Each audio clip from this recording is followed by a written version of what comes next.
Bonjour à toutes et bonjour à tous, et nous voici pour une nouvelle vidéo de comprendre le SQL. Durant toute cette série de vidéos, je vais vous apprendre à faire des opérations sur votre base de données.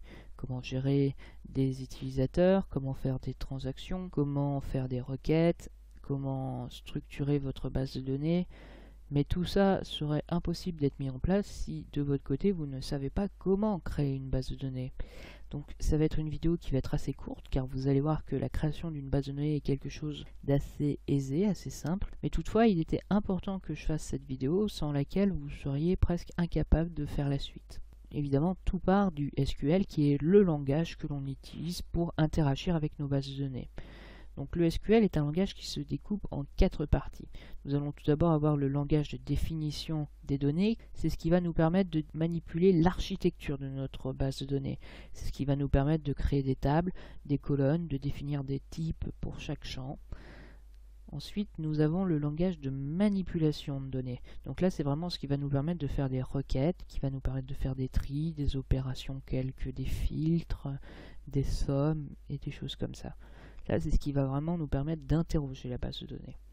Ensuite, il y a toute la gestion de contrôle de la donnée. Qui a accès à cette table, qui peut faire telle opération sur cette table, est-ce qu'il peut en créer, est-ce qu'il peut en supprimer, quels sont les droits de l'utilisateur courant. Et enfin, nous avons le langage de contrôle de transactions. Nous verrons ce que sont les transactions dans une prochaine vidéo, donc je ne vais pas m'étendre pour le moment. Donc, évidemment, nous allons vouloir créer une nouvelle base de données. Donc, ça va être vers le langage de définition de données. On va se tourner.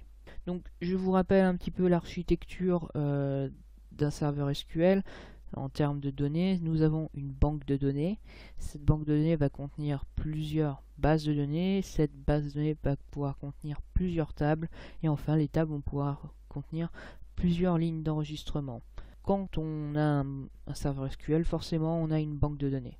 Ça, c'est créé automatiquement, on n'a pas la main dessus. C'est l'install qui fait que. Nous, par contre, ce qui nous intéresse ici, c'est ce niveau-là, cet échelon-là, la base de données. Donc, en langage de définition de données, il y a 3 mots-clés importants. Il y a create, qui va nous permettre de créer.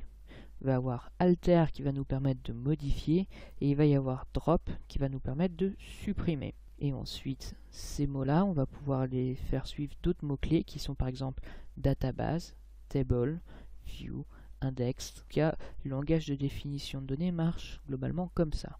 Vous allez avoir un create table si vous voulez créer une table, vous allez avoir un drop view si vous voulez supprimer une vue, vous allez avoir un alter index si vous voulez modifier un index.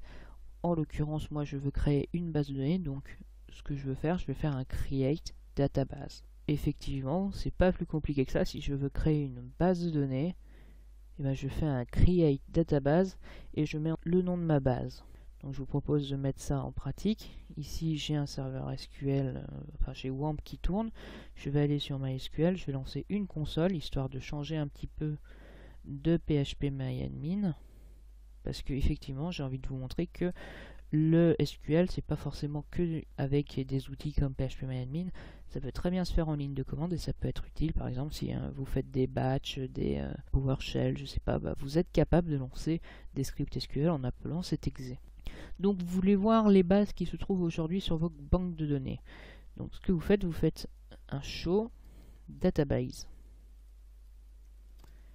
Et vous pensez bien à mettre un point virgule pour arrêter. Alors, show, et effectivement c'est une erreur, c'est parce que c'est databases, parce qu'effectivement vous vous doutez, on en a plusieurs. Donc là voilà, on peut retrouver information schéma, MySQL, performance schéma et d'autres bases que j'ai créées. Donc l'idée c'est de vous montrer comment créer une nouvelle base de données. C'est très simple, donc je vais faire un create database. Et ici, je sais pas, je vais créer test. Je pense à mettre mon point virgule et je lance. On me dit la query elle est ok et ça a affecté une ligne. Donc si je regarde mon show database, maintenant on peut voir que j'ai créé ma base de données. Si vous avez suivi le slide suivant, si je veux la supprimer, je fais évidemment un drop database test. J'exécute et si je fais ici un show, elle n'existe plus. Le drop, c'est pas forcément le sujet de ce cours, mais voilà. Vous avez pu voir que créer une base de données, c'est pas compliqué. Donc bon, je ne vais pas m'arrêter ici parce que quand même, ça serait extrêmement court quand même comme vidéo. Donc je vais vous parler d'un autre petit point particulier que l'on peut définir lorsque l'on crée une base de données. En effet, il y a un petit problème, une petite précision, c'est comment est-ce qu'on va traiter les données